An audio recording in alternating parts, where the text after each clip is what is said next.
Wait for it.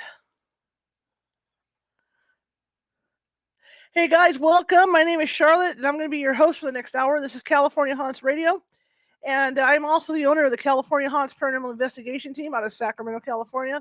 We are 45 strong up and down the state of California, which means if you think you might have a paranormal issue, we can definitely get to you. It may take us a while. California is a big state, right? But we can get you, and if we can't get you right away, I have mediums on staff who can call you. And in most cases, they can calm stuff down for you before we get out there. Okay, just a word of warning. I'm broadcasting on Facebook, YouTube, TikTok, and Twitch tonight. And we got banned off TikTok the week before last with the same show right here.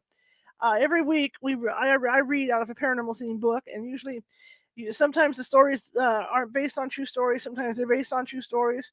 This one, Rain No Evil, is based on a true story that happened to the author Michele Zirkle, and it's a great book. Except there's some parts that get kind of explicit in there, and I'm going to try and skip around those explicit parts because I think that's what banned me on TikTok. And in the book, her husband is also um, a police officer in the book, and we got into talking about some of his cases while I was reading, and I think that might have gotten me in trouble too because I know part of TikTok's thing is safety, right? And so some of that was talking about things that perhaps it shouldn't have been discussed. Okay, so when I get to the parts where it gets explicit, I'm going to say, you know, and they got together. And if I get to parts with the husband, where it's stuff that I feel shouldn't be said over TikTok, I'm just going to say, and he did his job. That's all I'm going to say. Okay. Sometimes I'll have to pause to look to make sure, that I don't read over it, but I just want to make sure that it's a safe environment and that I don't insult anybody or anything like that. Okay. And they're also Christians in the book. So they talk about different types of religions in this book. So please don't feel like, you're feeling offended or anything by any of that, okay? Because I really am not here to offend anybody. All right. Anyway, if you like what you hear today, and you want to hear some more, tap that screen over there on TikTok. Send me some love. Send me some hearts. And also, I'm going for a goal of 50. We'll see how we do. 50 hand hearts. If you could do that with the hand hearts, I would appreciate it. I'm here every Sunday, 6:30 p.m. Pacific, reading this book. And if it's not this book, it's another book, because I have a lot of connections with writers and authors. So please, too, tap those hand hearts. I'd really appreciate it. Okay, same thing over there at Facebook and YouTube, because like I said, we're multitasking today. Please hit those smiles and those thumbs up and all that other stuff, because what happens is, even like with TikTok, works the same way. There's an algorithm, and the more hearts you give us, the more love you show us, the higher we go up in the algorithms everywhere, and that means that more people will see the show, and that's what I'm going for. So I want to welcome everybody to TikTok, and just a word of warning: I do not have you set up on a laptop or anything like that, so I cannot really see the screen. The stuff coming up. I'm starting to rig something with a magnifying glass so I can see what you guys are saying, but it's difficult for me because I'm on my cell phone. All right, so this book is called Rain No Evil by Michele Zirkle, and I can give you guys a quick update real quick as to what's going on. It started out where she and her husband have problems, right? I mean, who doesn't? Everybody has their issues. But it took a turn for the worse when she was sitting in front of her bedroom mirror, and she saw a demon pop up. What looked like was on her literally on her body. And so it started from there, and now they have mysterious water that drips from the ceiling and drips from the floors, and like the little son flushed the toilet, and the water shot straight up into the air out of the toilet. All right, this is based on a true story. I had her on my regular talk show because California Haunts Radio is on 6 days a week, Sunday through Sunday through Friday, and she was one of my guests on the show, and it's based on what happened to her. That's her paranormal stuff that happened to her. So she's very kindly has allowed us to do the book. So okay, so please show me some love if you like this book, you like what you're hearing. Tap that screen. Tap that screen. I'm going to read for about an hour, and relax. It's Sunday, right? No one's doing anything on a Sunday. For some of you guys, it's Monday, but um, you know, sit on the couch, dim those lights, sit by the fire, put your feet up, put your slippers on, do whatever, eat your dinner because it's what the California time at 6:30. So just relax and enjoy the book. And like I said, when I get the parts that I feel might be a little touchy, I'm going to just skip over them so I don't get booted off of TikTok again. Okay, but do remember to tap that screen. Show me some love, show me some hearts. I really appreciate it. The more you do, the more I appreciate it. And if you can find it in your heart, you like what you see and hear, please be sure to follow me. I'm even doing subscriptions. I mean, we could do that too. We'll go that route. And follow me and send me some hand hearts. I could use some hand hearts to start my month off. Okay. Same thing over at Facebook. If you haven't done so already and you like what you hear, please be sure to follow me. YouTube, if you haven't done so already, please be sure to subscribe. And here we go. Reign No Evil by Michele Zirkle. We're at chapter 13 of all things. Dangling Diane. Okay.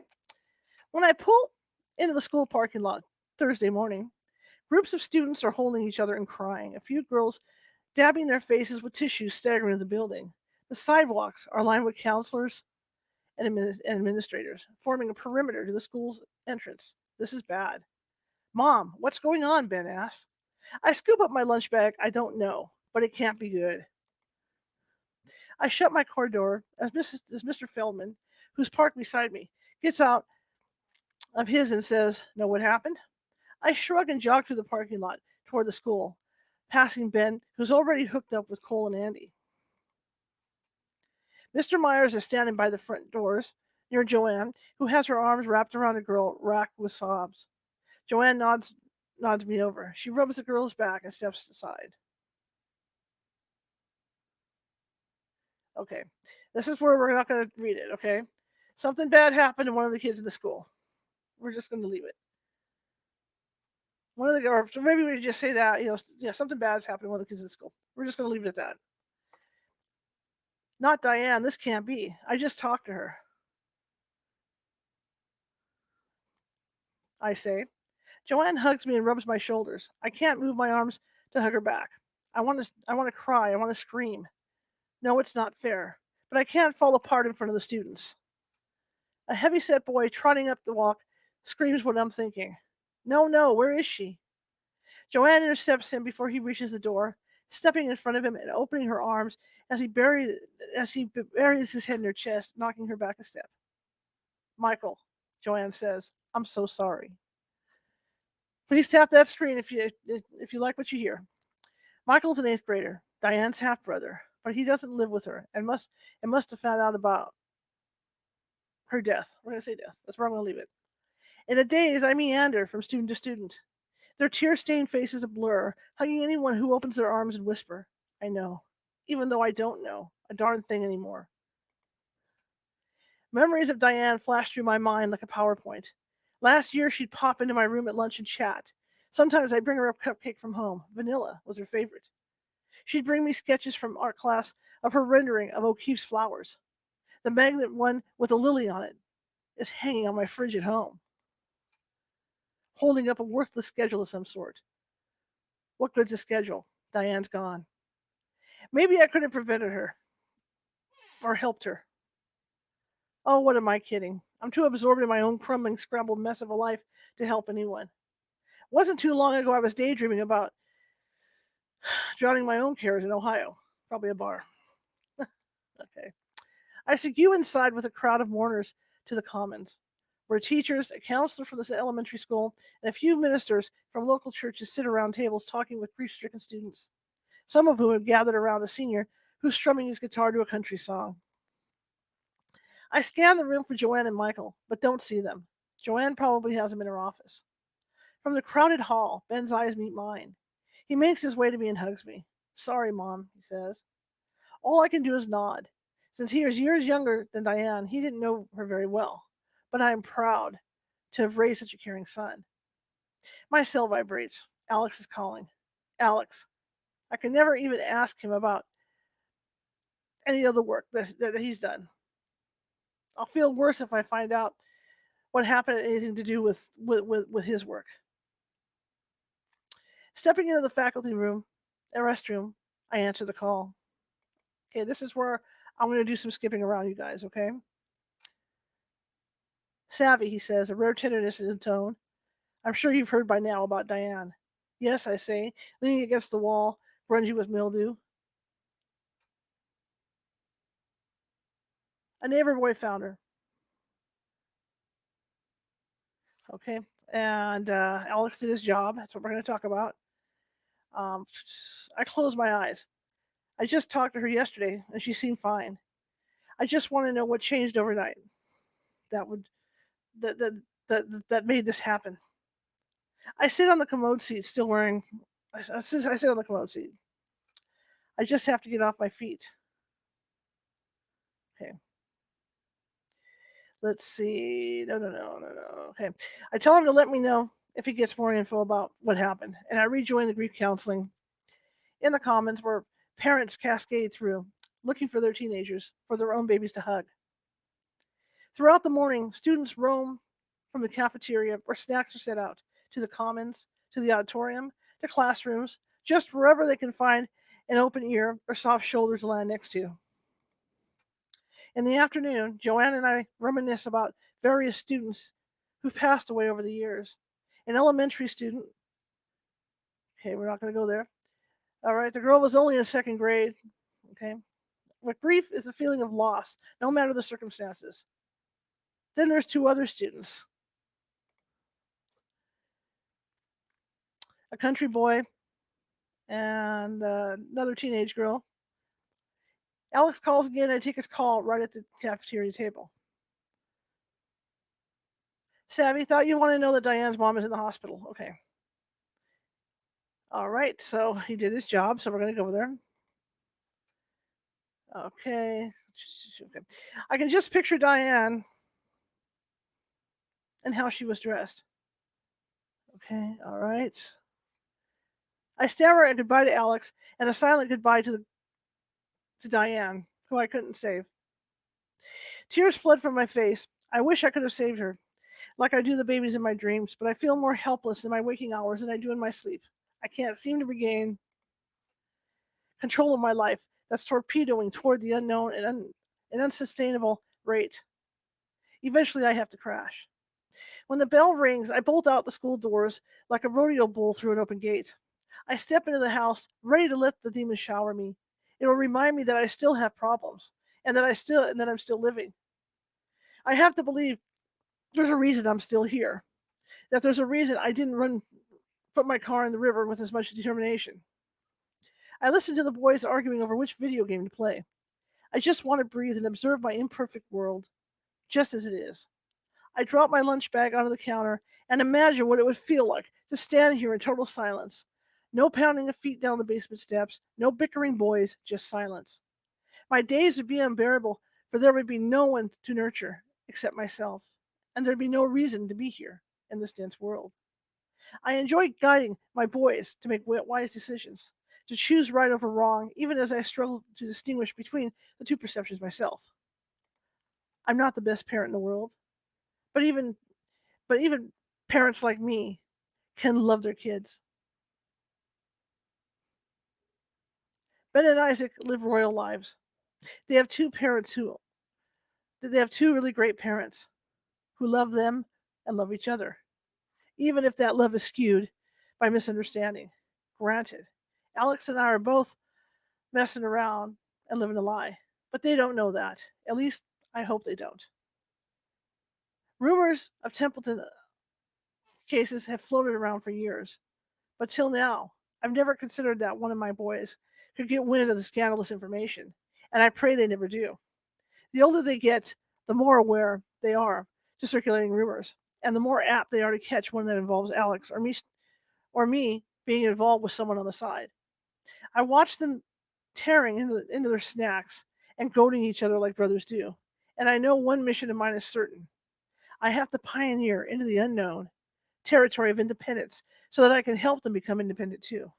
Isaac, Ben, I say, motioning them near, I want you to know I love you both dearly. I can't explain everything that's going on here, but I'm going to figure it out. I have faith that there's a reason for it all. Keep tapping that screen if you like what you hear. And if you would like to send a hand heart, let's try and get that goal going on the hand hearts. I'd really appreciate it. But tap that screen. Isaac's eyes fall on the cookie jar, so I tip his chin up and draw his gaze to mine. You understand? I have faith that everything happens for a reason. And as long as we love each other, everything's going to be all right. As the doorbell rings, I coerce a few hugs and shoo the snackling lads to the basement. A few days ago, I'd have believed the insurance company specialist to be the cavalry, but now I know their efforts will be a waste of time. I answer the door with a smile. The first to enter is a 6 foot tall hulk of a guy wearing rubberized overalls who introduces himself as Greg, the specialist. Two men donning waterproof boots and jackets stream in behind him, following me upstairs with clipboards and scribbling notes as I relate the sequence of events leading to their arrival. Greg lugs on the bag. Greg lugs on the bag on his shoulder, his stone-hard chest prominently displayed within the snug-fitting overall. Pulling a wand from the bag, he extends the telescoping pole and taps the ceiling. Seems solid, Greg says. You say that's where it seems to be coming from? Are you sure there aren't any water pipes up there? I'm sure, I say. My father-in-law and a whole crew already checked it out. Can we go in the attic, Greg asks. I nod. Knock yourself out. Jeff, Greg says to his coworker, grab a ladder. Greg follows me to Ben's room. Attic entrance is in here, I say, opening the closet door and transferring suitcases to the bed to make room for the ladder. It's really humid in here, says the third guy who's tagging along. If you think it's humid in here, you ought to see the living room, I say. It's been spraying down there a lot. Downstairs, Greg says. Yep, I say as Jeff struts in and scales the ladder. You mean water is leaking downstairs too? Jeff says, with his head in the attic. That's what she said, Greg says. Jeff, you go check out the attic and we'll check out downstairs. Greg and his buddy follow me to the living room, where I rub my hand across the wall. Water trails still visible from the previous splatters. Water shoots across the ceiling, I say, bending my arm and slinging it forward as if I were casting a fishing pole. I know I'm futilely describing the ineffable, but I continue. That's why all my pictures are under there. I point to the dining room table, where pictures of smiling family members peer through the droplets of moisture that I have clustered on the clear plastic tarp. My cherished Van Gogh knockoff of Starry Night is cowering behind the billowing cloud of plastic. Excuse me. Greg, you ever see anything like this in your life? His coworker asked. Greg skims his fingers over the steamy windows. No, man, I haven't. Jeff huffs in. No pipes up there, and it's dry. He says as he spots the object of our attention, the frosty windows. Man, it is damp in here, Greg. Let's see what it registers. Greg rummages through his statue like Mary Poppins, searching for the ideal item for the occasion, and pulls out a square electronic device. He places it on the damp living room wall, pushes a button, winces, and removes it. Jeff and me and guy number 3 exchange glances, having a silent conversation of skepticism between us, while the specialist shakes the object and remounts it on the wall. Greg, still holding the device snug to the wall, turns to us.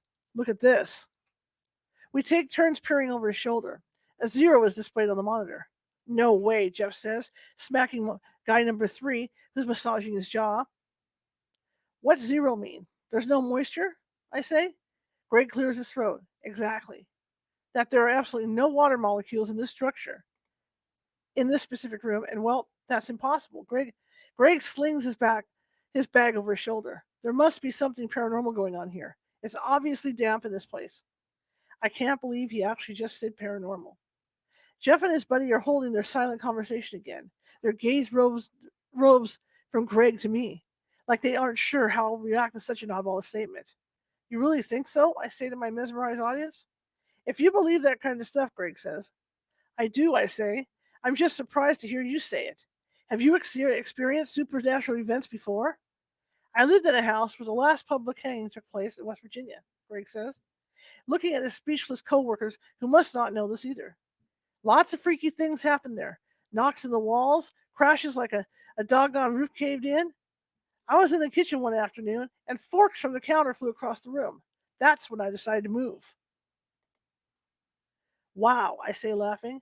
Think I'd move too. As we walk through the kitchen, Greg says, I'm sorry I couldn't help. Oh, you helped, I say, smiling. I know I'm not insane. As soon as they leave, I grab my purse and yell down to the boys that chili's in the crock pot, excuse me, and I'm going to the store. I forgot to pick up Alex's blood pressure medication, and I promised him I would. I'm in line at the grocery store's pharmacy when I feel a tap on my shoulder and turn to a curly-haired woman in her 50s.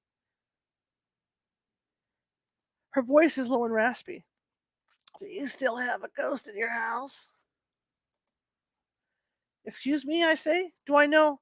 Oh, I'm sorry, she says, clasping her hand over mine. Ruth Ann Sayer, friends with your Aunt Claire. Oh, geez. Alex must have told his aunt about my revelation. Our house ghost will be the hottest topic in Ridgeland. I can hear it now. Casper's taken up residence at the Templetons. I step closer to contain the story. Oh, Alex's aunt, Claire. So she told you about the spirit. Ruth Ann lowers her double chin to her blossoming bosom and announced, Yes, dear. My dad's a preacher who has rid many of a place of evil spirits. Preacher. I forgot to call mine with everything going on and all. Well, I don't need your dad's help. I don't trust just any preacher. The sound of decaying truth that still fills my ears, lies from a preacher gone rogue, are too fresh, even 22 years after the hypocritical pastor absconded away with my mom. I lean in so close to Ruth Ann that I could smell the butterscotch candy on her breath and ask, So you think it could be evil? Honey, she says, pulling a hanky from her purse, only something evil is going to drive you crazy. You haven't got a ghost. You got yourself a demon. My gaze darts down the aisle to the preoccupied group in line while I debate whether I should share my demon in the mirror experience with my newfound friend. Anything I can find in her will be pumped straight into Claire's auditory canal. I don't want the community thinking I'm crazy either. My kids have to grow up with these people. But if Aunt Claire already knows that I told Alex there's a spirit in the house, my chances for maintaining the illusion that I'm sane is that of Frosty surviving the greenhouse. I dive in close to the smell of butterscotch and relate my out-of-body experience. Ruth Ann's mouth gapes open, her floppy chin jiggling as she squeezes my forearm. Last year, I had a very real dream about helping someone. I knew because they had a demon living in their dresser mirror. Is there a bathroom on the other side of your mirror? There's no way Ruth Ann could know that unless what she's telling me is true. I hadn't mentioned that mirror. I hadn't mentioned that the mirror was my dresser, and she's never been in my house, so she couldn't know the bathroom is right behind my mirror. Yes, I say. So Claire didn't tell you about me seeing the demon in my mirror? I figured Alex filled her in about that too. Goodness, no, child. Ruth Ann clears her throat. If I'd have known, I'd have definitely asked you for the details. You know, God's got a message in all this for you. Do you have any idea what's happening to you? No, I stammer, noticing the pharmacy clerk is strumming her fingers. I advance to the counter and ask for Alex's prescription, and then turn to Ruth Ann, who's so close I step on her foot. Sorry, I say. No, dear, I'm the one who's sorry. I know it was you in that dream I had, and I remember the demon was very powerful. You had to put up an aggressive fight to make it leave. She lays her hand on my arm, but it did leave. But it did leave. So don't give up. If you need me, just let me know. If I need a preacher, I'll get in touch, I say. Thanks for your support. Ruth Ann's rotund body swallows me in an embrace. I'll be praying for you, dear. Oh, and for that officer that was shot. Pete, was it? How's he doing? Yes, Pete, I say, sliding my debit card through the payment device. His legs messed up, but he was lucky. From what I understand, the gentleman was drunk and his aim was off. Bet you worry about Alex a lot with him being an officer, she says. I grab my bag and walk off. Nope, God bless me, I don't get the worry gene. My dad was a cop. Oh, that's right, of course. Cal was very respected, Ruth Ann says, waving. As I'm passing the store's furniture display, Alex calls wanting to know what the insurance guy said. I tell him they didn't find the leak, committing or omitting their final verdict of paranormal activity. Alex says the guys must be worthless, and before hanging up, tells me his Aunt Claire wants me to call her. I collapse into a lawn chair on display. Good grief, I didn't have time for a lengthy conversation with Claire right now, but I know better than to ask him why Claire can't call me. Keegan's younger sister wants me to call her. She has to be in control.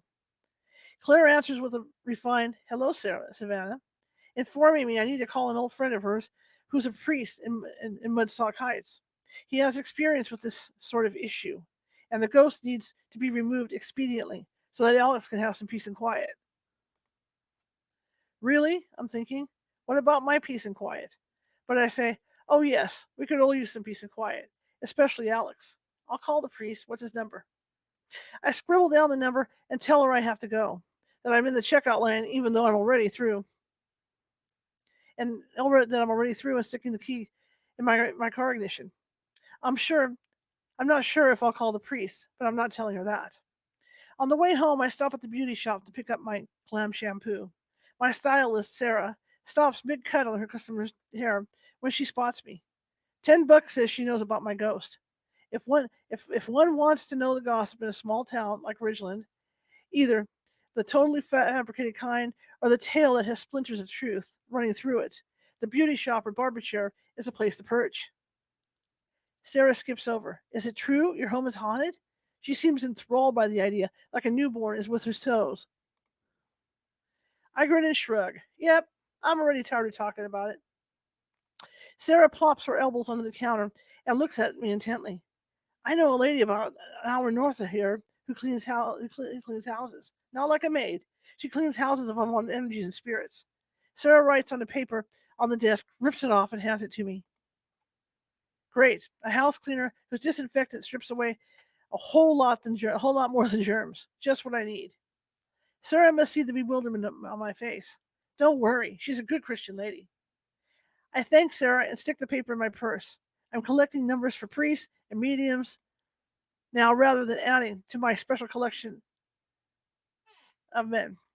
Okay. I just want to think, to be by myself and process the possible solutions presenting themselves. I'm driving to the riverfront levee with a warm caramel latte before I realize I forgot the dang shampoo I went to the beauty shop for. But I'm not going back. I'll just wash my hair with generic brand I buy for the boys. Shiny hair is not going to matter if that demon gets inside me. It'll be disheveled like the possessed woman at church. I park and watch the glistening water glide by, wishing it would carry me downstream. South to Mississippi, maybe, with Tom Sawyer, the trickster with an ornery rage like me. I could float on a raft and fish all day. It'd be cool to hang with Tom, who always finagled himself into and out of a mess just as aptly as I do. I've had 3 people suggest various remedies to get rid of a spirit in my house. I've got to try something, and I'm not involving Aunt Claire's priest friend. So I head across the river to Pastor Todd. I stroll into the church office where Tina, the secretary, is folding bulletins for the Sunday service. I probably won't attend. Tina notices my quivering hands. Hi, Savvy. Is something wrong? Just need some help. I smile and smooth my hand over my stray hairs. Is Todd here? I really need to talk to him. He's on his way out of town. Had to preside over a funeral. I hesitate to divulge the supernatural topic to Tina, but I'm desperate, and Tina's been a friend of the family for years. Besides, this is church. Church where people believe in spirits. As a matter of factly, as possible as I say, I need Todd to get a spirit out of my house. Tina slowly looks up from the church bulletin. You need Todd to get a spirit? Did you say spirit out of your house? Yep, I sure did, I say, tugging on my shirt. I know it's probably not a common request, but I need Todd's help. Water is spraying inside our house from nowhere. I prayed, and God told me there's a demon in the house. Oh, Tina says, clicking on the end of her pen again and staring at me like she's been asked to write a note in Russian. Could you just ask Todd to call me, please? I fake a laugh. I can explain it to him on the phone, easier than you can on paper. Oh, sure, dear. Tina's face relaxes. I will. I will definitely tell him you need help. I bet she will. She takes down my cell number. Is that all? That's all? All? I have an evil spirit in my house, and the one person I thought might be just able to help me is out of town? No, that's not all. I want somewhere to cry, to pray for deliverance from this feeling of surreal desperation. I scurry to my car and drive across the brick streets into alleys, turning corners until I find myself in front of the church in downtown Mudsock Heights, where Dad and Mom fertilized, my early indoctrinated years. The church where she fell in love, with the man behind the pulpit. Maybe not a practical refuge, but I'm here, and maybe this is where God wants me to be. Back to where my doubt in Him began when Mom ran off with the anointed with the anointed one. Grabbing my purse and my latte, that's no longer warm, I climb the steps to the ordinary brick building, where weeds straddle the for sale sign in the front yard. Several ministers have attempted to lead a successful congregation here since Bob left, with the preacher. But the site must be jinxed. No more doling out of salvation or threats of damnation here, just an empty building full of memories.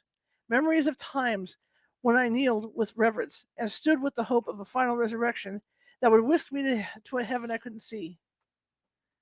My mind goes bobbing down memory lane, squinting for a glimpse of that lifeboat of hope, of that wholesome Holy Spirit that used to infuse me with victory. I want to feel that kind of faith again. I sit on the old concrete floor of the covered church.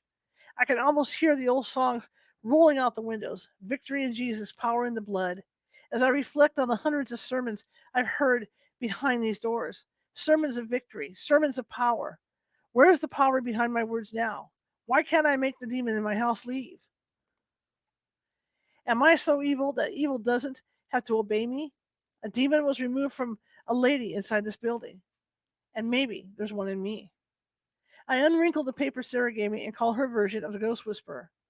As I describe my quandary, the lady asks the name and age of the person the water first dripped on. I tell her it was my son Ben, who is 12. Puberty, she says, creates a hormonal imbalance that attracts the spirit world. She goes on to tell me that Ben's a Cancer, which is a water sign, and maybe that's why the spirit chose water as the antagonist. I didn't know that spirits could choose. I didn't know that spirits get to choose the medium they use to provoke humans. But I hadn't really thought about this before. I'm not telling this house cleaner lady that another reason could be that I was in the shower when I accused God of not being real. I may need her help, and if she's a Christian, she may take offense to my anger at God, but refuse to help me. She offers to clear my house for $100. Yikes. I ask her to explain the clearing process, and she says she calls on good spirits while burning sage to purify the space. Having a stranger inviting more unidentified spirits into my house seems as harrowing as knowing a demon is already there. I'm not sure about this sage burning ceremony. Seems a tad like voodoo. I tell her I'll talk to my husband about it and get back with her, even though I had no intention of mentioning our conversation to Alex. I'd be beside I'd be beside Terry's mom being spoon fed my dinner for sure. I'm not comfortable with the sage wielding exterminator who knows when Pastor Todd will call me, but I am desperate enough to call Claire's priest. Staring a hole through the door of the church, I picture my 12-year-old self in the sanctuary, hands folded, eyes closed, thanking God for giving me the victory the conniving preacher had so convincingly taught me that I had. If I really had victory then, I can get it again. And just because the preacher who reached me with the sermon eloped with my mom and broke Dad's heart doesn't mean that the premise of his teachings were invalid, or that all the preachers are adult all the preachers act like that. Sitting in the pew as a girl, I never expected to be here as an adult, calling a priest to exercise my home. But I never expected to be someone's verbal punching bag either. Never expected to be angry with the God who created me. Never expected to feel worthless. The priest's answering machine kicks on, and I leave a vague message saying Aunt Claire believes he can help me with something. I've barely swallowed the last drop of liquid caffeine when he returns my call. Please tap that screen. Please tap that screen. Show me some love if you like what I'm reading. Please tap that screen. This is a book based on a true demonic haunting. Hello, Mrs. Templeton, he says. It's Father Nick. I was upstairs, and the old knees aren't cooperating this morning. How can I help you? Words trickle out as I attempt to find a casual yet accurate way to describe my odd predicament to this man on the phone. I've never even met. I ask him if he's ever prayed a spirit out of a house. A demon has been spraying water inside my house for a week now, and I'm calling because plumbers and repairmen can't help us. Father Nick cautions me not to jump to conclusions about demons. Often it's simply a restless spirit that needs to be directed toward the light. Then he says, a few years ago, a young couple who had just moved into an old house kept hearing a baby cry inside the walls. I blessed the house and directed the baby's soul to move toward the light. They never heard the crying again. We should bless your house. How do you feel about that? Anything you want to do is fine with me. You're the expert. Okay, he says. I have a wedding tomorrow and a full Sunday, but Monday I can come. Nope, that's parish council meeting out of town. Okay, how's Tuesday? I agree. Next week is perfect because we're out of school for a mini break. Although I would meet him this moment with no makeup and even less sleep if he could come right now. As I head home, I call Dad with the news. I'll be there, honey. A few more prayers to remove Casper surely can't hurt, Dad says. Excuse me. Allergies. I can almost hear Alex referencing the cartoon ghost. Hear him mocking my belief that a spirit is residing with us. I know Dad's trying to make me laugh, but the memory of Alex's decision is too raw for hindsight humor. I can't let Dad know how stupid Alex makes me feel, so I say, darn straight, and neither could a few dozen donuts. Maybe Shakespeare was right. Maybe everyone is an actor on the world stage. We just let others see us the way we want them to see, not the real us, the demon us, with charcoal scars that are too ugly for our fragile egos to acknowledge. Okay, let me get a quick drink here. Chapter 14, and moving right along. Again, for everybody, welcome my Facebook friends and people on YouTube and Twitter. It's dry here. People on YouTube and Twitter and TikTok. Who else did I ever? And Twitch. Thank you. I'm reading from Reign No Evil, which is the true story account of a haunting in the south part of the U.S. And it's based on a true story written by Michele Zirkle. Just to let you guys know, and I do have permission from the author and publisher to be reading this. And anywhere where there are any really highly explicit parts, I'm skipping. I'm just skipping over just to let you guys know because I don't want to get booted off. I got booted off from TikTok the week before last, so we're trying not to do that. So we're in chapter 14. Let us continue, guys. It's letter linked to murder. Okay. Excuse me. A few minutes after getting home, I'm washing dishes when static on the police radio announces Alex's arrival. Hearing the door click shut, I say hello without turning around from the sink. I feel someone's breath on the back of my neck. He greets her. All right. Okay. Move on.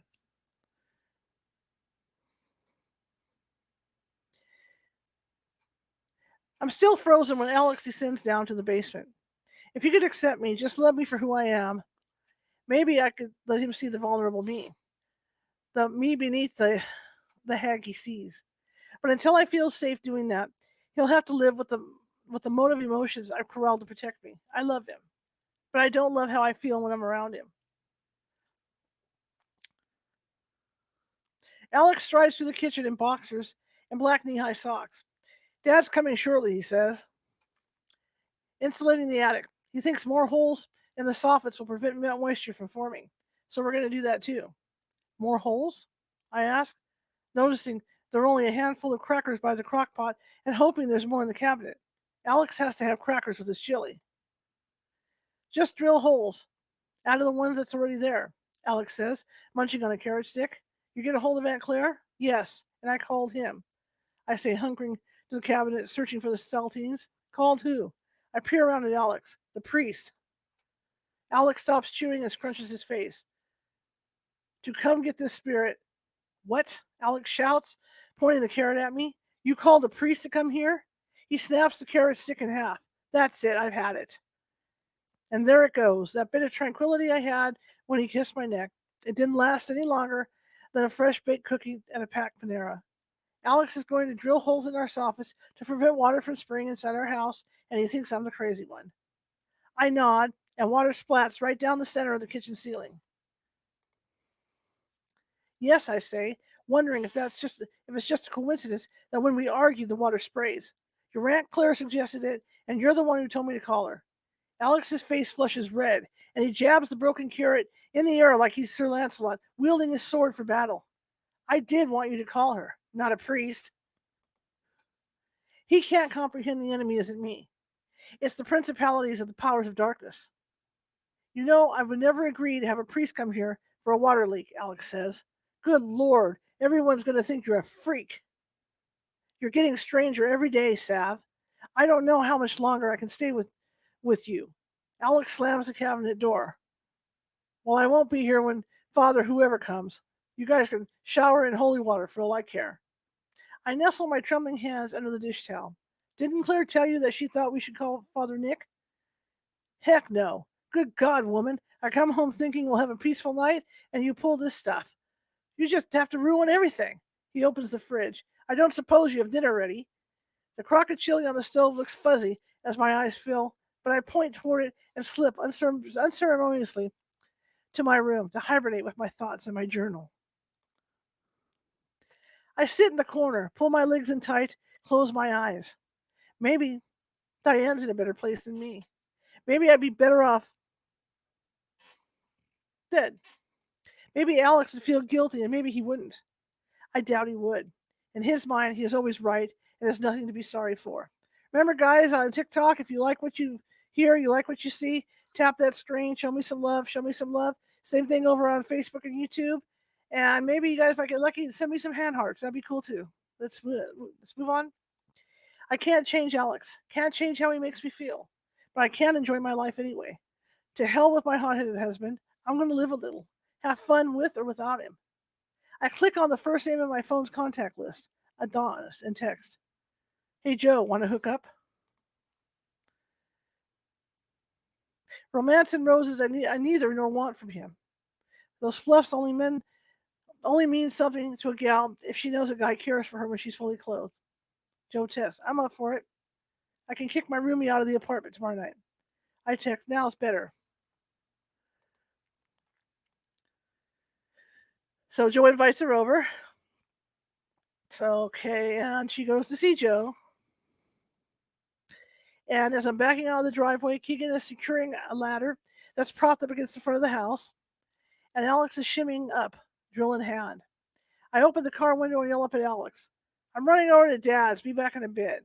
He raises the drill in acknowledgement. A delivery truck sits in the road, its blinker on, waiting for me to move. It's full of insulation that the Michael Holmes wannabes are blowing into the attic for extra insulation.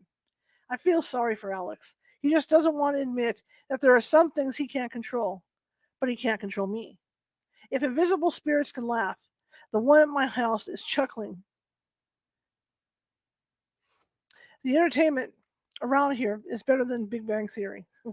I drive across the bridge to Mudsock Heights, but Dad's not my destination. I've got a date with the store clerk who's going to ring my bell, not my bill tonight. Okay, so she heads over to Joe's neighborhood.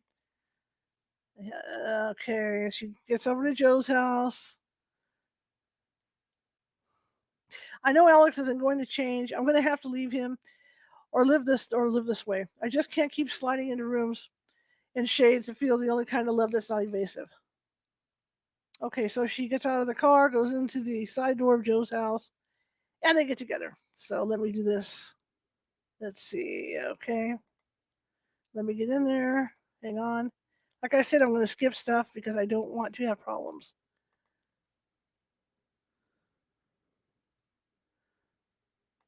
Okay. Just give me a second. Okay. Okay.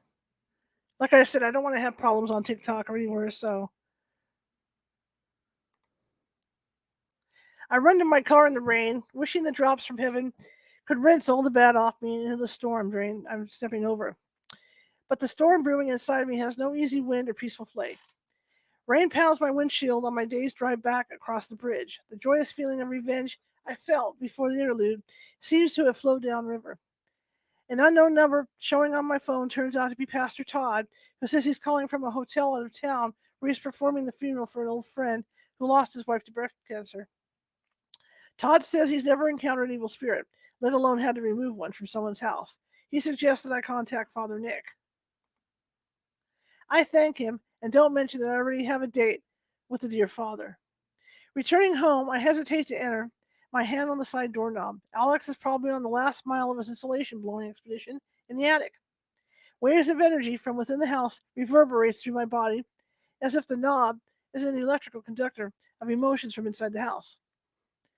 I step in and hear angry voices resounding from upstairs and something being dragged across the floor. I barrel up the stairs, taking two at a time. Alex is saying, Isaac, turn that vacuum on and sweep up this mess. Rounding the corner into Ben's room, I see Isaac pulling the sweeper from the closet and Alex stepping from the attic entrance looking like he's the star of a parody of Home Improvement show. One strap on his faded bib overalls is all that's holding them up, and a blob of insulation is holding on to a nipple for dear life. The paint and oil stains on his attire blend in with the yellow pieces of insulation covering his entire body. I flop onto Ben's bed and burst into laughter. Alex brushes some of the yellow flecks from his eyes and he gags out. Then, thanks a lot. Where the heck were you? His anger can't stop my cackling. I'm hysterical, tears flowing onto my knees that are curled in front of me as I laugh at the man who I had promised for better, or the man who I had promised for better or for worse. Darn shame I normally feel better when he feels worse. Isaac turns on the shop vac and begins sweeping as Alex whisks the insulation off with an old shirt and stomps off toward the bathroom. Ben is staring at me. Couldn't you help Dad once in a while? Isaac and I have to. My comic relief isn't worth the distressed look in Ben's eyes. From Ben's perspective, I'm sure my laughing at his dad is simply not nice. Sure, he's 12 and can't relate to the intricate relationship of marriage. But he's 12. He isn't supposed to understand. Ben doesn't know that his dad's labor is a total waste of time. I haven't told the boys the spirit is responsible for the water. I don't want to scare them. But they're going to be here when Father comes. So I might as well tell them now. I stand up and feel. I stand up.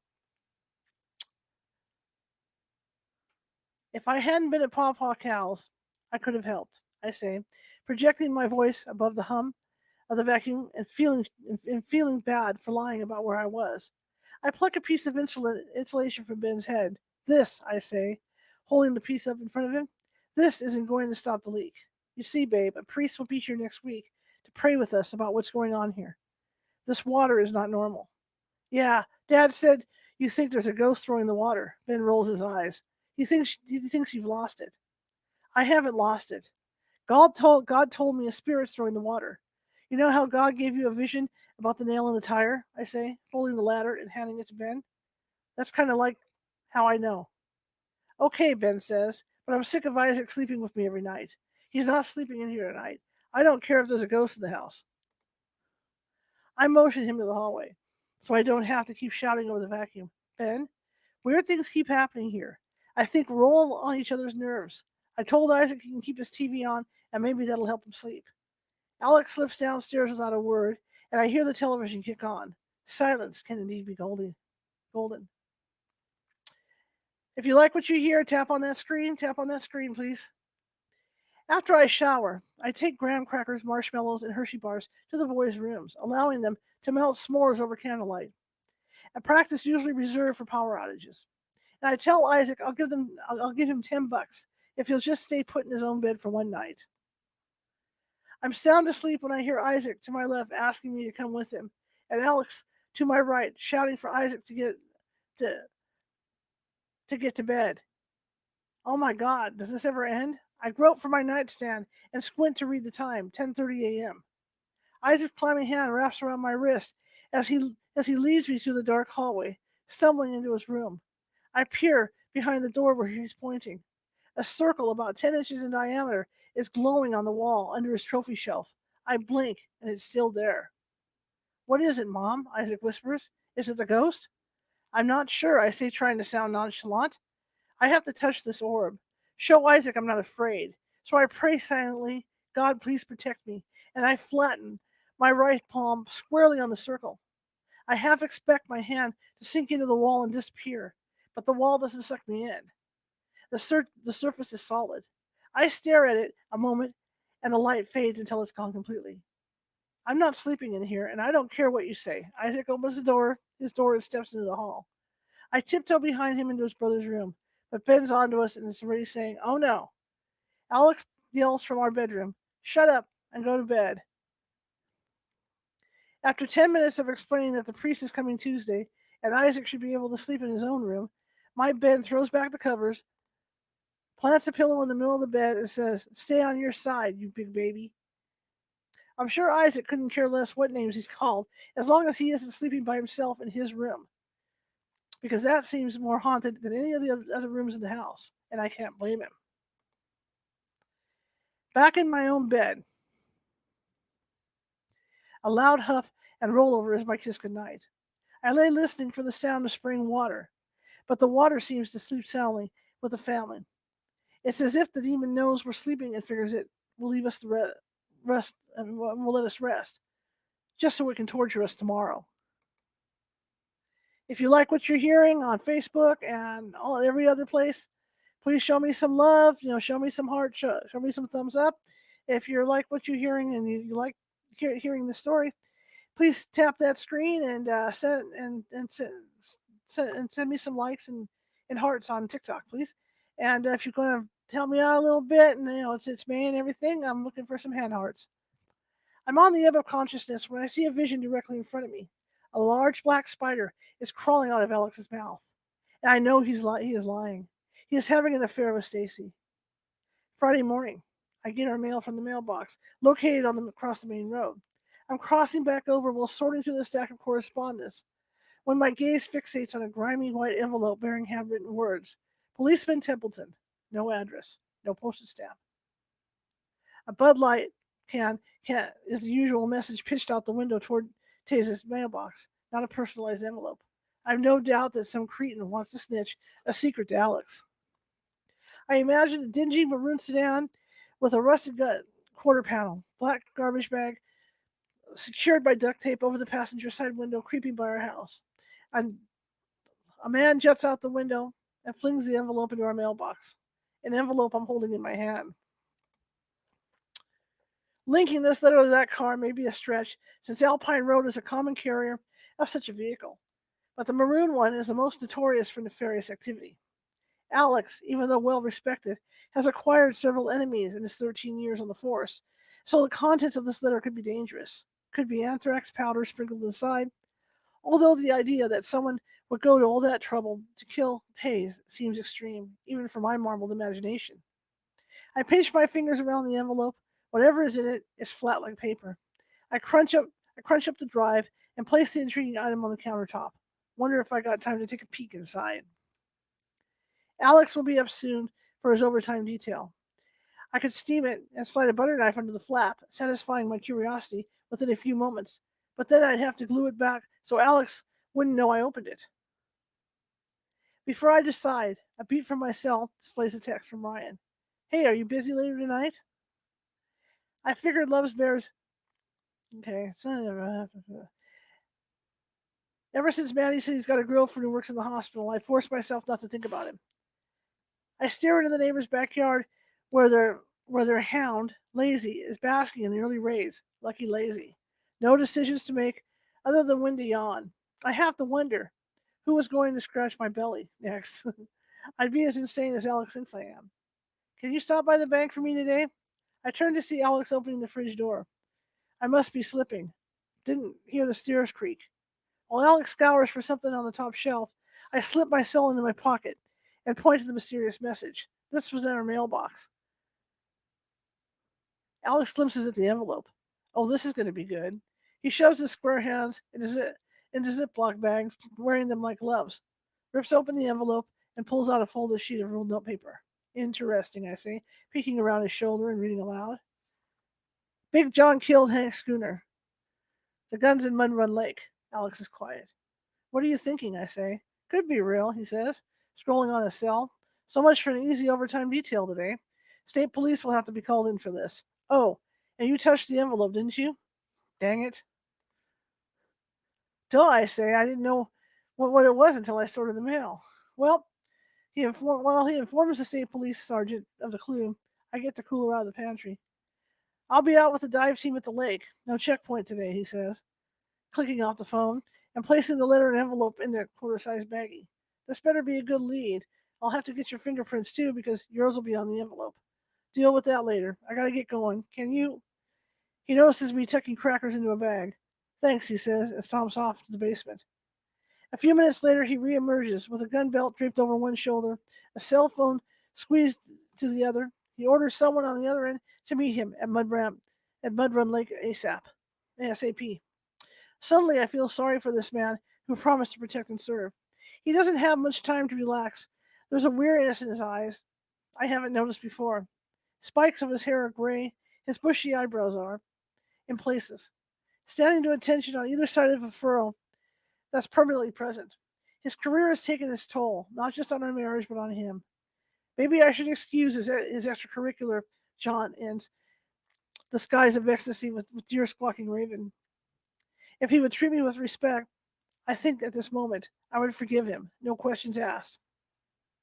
He slides the gun belt off his shoulder and onto the kitchen table where I'm making sandwiches to add to his stash. He's talking on the phone and tucking his shirt into his pants when an immense stabbing pain sears my foot. I scream and grab my foot, squeezing it as tightly as I can, trying to squeeze it hard enough to stop the indescribable pain. A gun lies on the floor. Alex's gun broke my foot. I look at Alex, who's waving his hand in the air and shushing me. Maybe it was my contorted face that got his attention. Maybe it was my shrieks that could have raised Lazarus from the grave. But without saying a word to the person on the other end, Alex sets his phone on the bar and rushes over to where I'm bent over my bashed foot. He scoops up the gun. Man, I bet it's scratched. The pain isn't subsiding. I feel tears running down my cheeks and look up, hoping Alex will see them too. Surely he'll be nice to me now. Alex is caressing his gun. How'd you knock it off? I want to yell. What difference does it make? It hurts. How is this my fault? You've got to be kidding me. But I say it slid. Well, I don't see how, he says, placing the gun on the counter. Sorry, but you shouldn't have. You okay? Let me see. I uncover my swollen right foot, revealing a gigantic turnip-colored bump on the fleshy side of my foot. Ice it. That's all you can do. I nod, hoping he's going to get some ice, but his hand is already holding his phone, not an ice bag. Will you be here at 2 o'clock today? Alex says. Got some guys coming to replace the septic system and dig a new leach bed to stop the commode spraying. They say pressure is building up. I was planning on leaving the checkpoint for an hour and meeting them here, but there's so much stuff going on. And now this letter about a gun in the lake. Sure, I'll be home, I say, opening the freezer and pulling out an ice pack. Alex snaps his keeper shut, plants a kiss on my forehead, grabs his bag leather and cooler before going lights and sirens south toward Coral Town to hunt for a murder weapon. I sit in my recliner, prop my foot on ice. Alex really thinks a bigger septic tank is going to stop the commode from being a bidet. He won't even consider that a spirit could possibly be causing the chaos here. I return Ryan's text. Haven't heard from you. Been busy?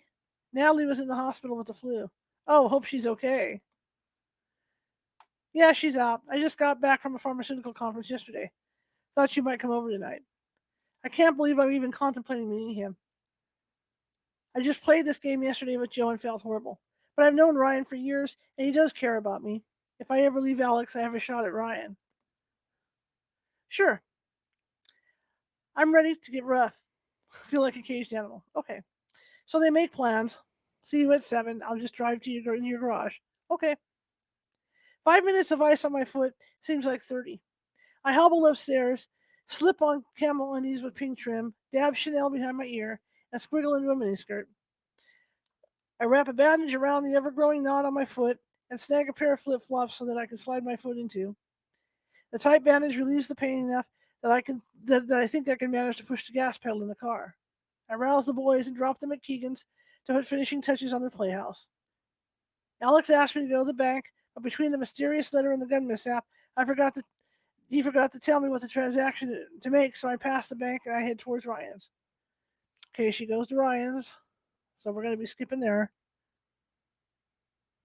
Okay, so she sees that Main Street is barricaded with buzzing with reporters and camera crews, each waiting outside the cordoned area of yellow tape where several paramedics stand behind the ambulance. Seems like every police officer and emergency vehicle in Wooten County is surrounding the only hotel in town. The officers don't have their guns drawn. They're just milling around, glancing toward a window in an upper story of the room. From my position in the long line of traffic, I'm not close enough to read the unit numbers on the cruiser, so I'm not sure if Alex is here. but my bet is he is. He's always in the middle of the action and usually the first one through any barricaded door. I'm wondering if the activity here is related to the letter this morning. Maybe they found the gun, have have the suspect quarantined when shots rang out. I don't know which direction they came from, but I'm guessing from inside the hotel as badges and barrels gleaming in synchronicity with the swirling lights point toward the historic building. Within minutes, a SWAT team member beckons the paramedics to the hotel's front door. The scene must be secured. So two paramedics go in and they got a stretcher. I say a quick prayer for whoever just got shot and for whoever did the shooting before backing into the nearest driveway. Within minutes, the SWAT team member beckons the paramedics. Okay, just sitting around. Stretcher jostles over. Okay, around town driveway. Okay, before backing into the nearest driveway and worming my way around town. So she heads over to Ryan's. So okay. So we're gonna get away from the Ryan thing. Needless to say, they get together, so you can use your imagination for the rest of that. Okay, and let's see.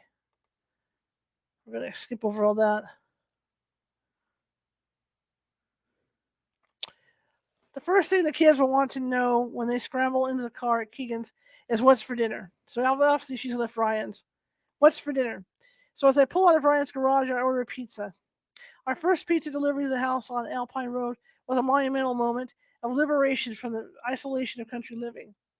With a warm box delivered right to my front door, the world seemed to be at my fingertips. The first such delivery was on a snowy December night 8 years ago when we moved into the house that solidified a new beginning for Alex and me, a fresh, wholesome beginning infused with love and tenderness.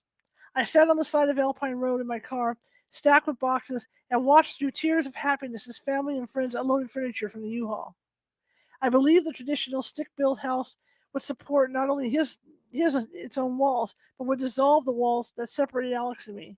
But that didn't happen. And now I'm speeding away from my lovers towards an uncertain future. As I'm pulling up the lane to Keegan's, Alex calls. He's processing paperwork on some guy who got apprehended at the hotel. So what happened, I say? I saw the barricade. Let's see.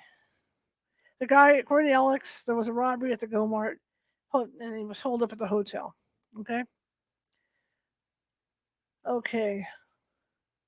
Oh, I just had to return a library book, I say. Apparently Alex asked her where she's been. So she says, oh, just had to return a library book.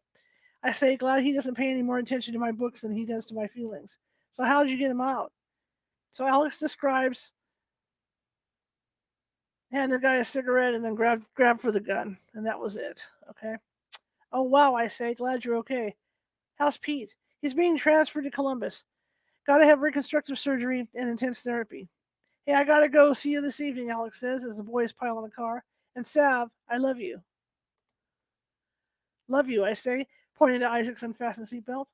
The boys talk over each other, telling me of new windows they helped Keegan install and how hooking up the electric is next on the list. My mind drifts from their chatter. Alex is oozing charm today. Maybe he saw his demon in the mirror during his morning shave. If there's one inside me, then Alex must have one too. The vision of the black insect full of lies crawls out of his mouth, crawling out of his mouth is still crystal clear. I lie too, but at least I lie with strangers, not his friends. Maybe it was his brush with the madman's gun that got him a little sentimental. Whatever the reason, he said it. He said it. And dang it, I almost wish he hadn't. Makes me feel even guiltier. Alex says love like a dog licks a wound, quickly to get it over with. And Ryan used the word casually, like it's insignificant. I know that just because Ryan says he loves my wild side doesn't mean he loves me. But I feel more at ease with him than I do with Alex. And Alex does say he loves me. I feel like a mermaid luring my husband into a false sense of security, acting like things between us are sublime when actually death is waiting in the waves, the death of us. But I have to maintain the pretense that I'm fine even though I'm not. With each notch in my tarnished bedpost or picnic table or wherever, I just numbed myself. I feel like I parcel off bits of my soul, like incomprehensibly tiny cells that make me who I am are suspended in midair. out of my reach, and I must function with bare bones and a smile. At home, I smack a 20 on the counter, instructing Ben to listen for the pizza delivery. I limp upstairs, my injured foot throbbing, and after showering away some of my shame, expel some of what remains into my journal. Ben yells up that the workers are here about the septic tank, so I run downstairs and give them the go ahead to do whatever it is they need to do. They can dig up the whole darn yard for all I care. Unless they're the Ghostbusters, their efforts will amount to nothing. That will amount to the stuff they're pumping up from the tank. It's pretty funny. I'm swiping the duster along the shelf on Isaac's room, light on the touch between miniatures, motorcycles, T-ball trophies, when I notice a shattered glass globe resting at Mickey Mouse's arms. The souvenir from Disney stands about 6 inches tall, the famous mouse cradling the snow globe that now looks like cracked glass. Smashing my hand to my gaping mouth, I stand staring at the globe that, although shattered to pieces, remains intact. The surrounding knickknacks are undisturbed, and no shards litter the shelf or the floor. There's no way that what I'm seeing is possible. If Isaac had dropped it or broken it, glass would be everywhere. I wonder if this could have just happened. Keep tapping that glass. If you like this book, tap that glass. Tap that glass. I'm sorry. Tap the phone. See, I'm reading the glass. Ugh. Tap that screen. Tap that screen. I wonder if this could have just happened, or if it's been broken and I haven't noticed. With several items perched on the shelf, it would be easy to overlook. My eyes traverse the room as I wonder if the demon is the culprit.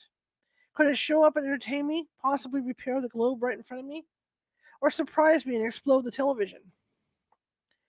Hobbling on my sore foot to the top of the stairs, I yell for Isaac, but there's no answer. I find him on the side porch, dangling a doggy snack above Lazy's head and pleading with him to roll over. I plop onto the concrete steps beside Isaac and notice Ben standing in the yard watching the workers hooking some contraptions into the ground.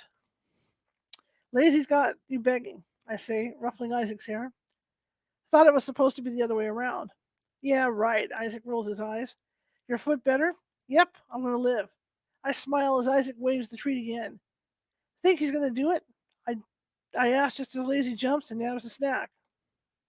Awesome, Isaac says, scrounging in the bag for another bone. You see that, Mom? I did, I say, reaching over Isaac's knee and scratching Lazy's arm and coat. I must be good luck. Honey? Can you come inside a sec? Need to show you something. Isaac follows me to his bedroom, where I point to the glass anomaly. Any idea how that happened, I say? Isaac's mouth falls open. He looks at me and back towards the shelf, stepping closer to the globe. Who broke it? That's what I'm asking you. I haven't even been upstairs, he says, obviously still mesmerized by the sight of it. How's it staying together? I don't know that either, I say. So you never noticed it was broken? The tears in his eyes look like they're going to spill on any minute. I don't want him to be upset. But it's not just a broken piece of glass to him. It's a keepsake from our vacation to Disney a few years ago. Alex helped him pick it out when we went to Animal Kingdom, and Isaac shaken it before bed every night and made a wish. I hug his shoulders into my belly. The only thing we can do is just pitch it. I know it was special to you, but we can get another one. I snap a few pictures with my phone just in case it falls apart before Alex gets home to see it. Just leave it like that for now, and I'll get it cleaned up. I don't want you getting cut. Okay, Mom, Isaac says, hanging his head. When Alex pulls in at 3:30, the old septic tank is being loaded into a truck. I hug Alex and kiss him on the cheek. So, busy day for you, huh? You even have time to look for the gun? I didn't. But Gilmore stayed with the dive team, Alex says, laying his gun on the microwave. Steady, I tell myself. Alex doesn't know how I spent my afternoon. The demon in the mirror may, but Alex doesn't know that. While he was wrestling a guy with a gun, I was scrounging the daredevil who led emergency crews on a wild goose chase for 2 days when he jumped off the bridge in the dead of night last summer. Okay. While Alex and the other officers, along with the Coast Guard, dredged the river, Ryan was drinking a beer on the veranda. Alex didn't see the humor in the prank, and Ryan should have to repay for the county for the emergency workers' overtime. The one link Hank had with the mafia, Alex says, is conveniently out of town. You know where he might be? I asked, placing cold pizza on the plate. He's got family in Kentucky. Strander's on it. Oh, and Barbara's out already. May bail. Well, I need to go stay at Dad's again? Alec rubs my back and kisses me on the forehead. No. He knows if he so much just comes near us, I'll take care of it. Okay. How many pieces you want? Honey, I'm taking you out. Alex brushes his thumb across my cheek. I still owe you that birthday dinner. The ice is broken between us. Now, if I can just keep it thawed. Okay, we're up to chapter 15. That's it for tonight. We went a little over my usual, but I want to thank everybody for coming. And let me click on over onto StreamYard here so I can talk to everybody. Hey, everybody. Okay, there we go. And yeah, so we're up to chapter 15, and I hope you guys liked it. We do this for everybody on TikTok who doesn't normally come, and everybody else who doesn't normally come. We do this every Sunday at 6:30 p.m. Pacific. Read from a uh, paranormal themed book, and with permission from the author and publisher, of course. And I hope you guys liked it. It's it's different. It's just a nice way to start the week. Have dinner, listen to something. But again, there were parts of the book that I had to skip over and filter over because obviously it just wasn't good family stuff, as they say. Okay, tomorrow, again, I do a regular talk show all week, and so between tomorrow and Friday, got a lot of guests lined up. Tomorrow is Danny Frigolti, and he is a minister who does demon work to expel demons out of people's houses. And he has got some demon voice recordings that he's going to be sharing with the audience. For everybody on TikTok, I can't do it on TikTok because I don't have the stuff designed to do it yet. I'm working on getting it. But what you can do is watch it over on our YouTube page, the California Haunts Paranormal Investigation Team YouTube page, which you can get to at youtube.com/California Haunts Radio, at California Haunts Radio. So you can get it that way. And we are on the air every evening at 6:30 p.m. Pacific. So that's the way to do that. I want to thank you all for coming, and everybody over at Facebook and everywhere, everybody that came tonight. I appreciate it.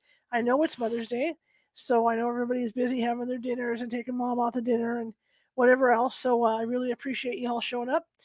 And again, my name is Charlotte, and I am the host of this show. And I want to thank you all for coming. Now, if you like the show, and this goes for TikTok too, share it with 5 people. We're trying to get the word out, trying to get as many followers as possible because we're trying to build this thing up. We're doing really good so far, and we not only have this feed, but we also have our RSS feed, which goes out to all the places like Apple Radio and tune in and all those places. So as soon as I get done with this, the recording will go over there.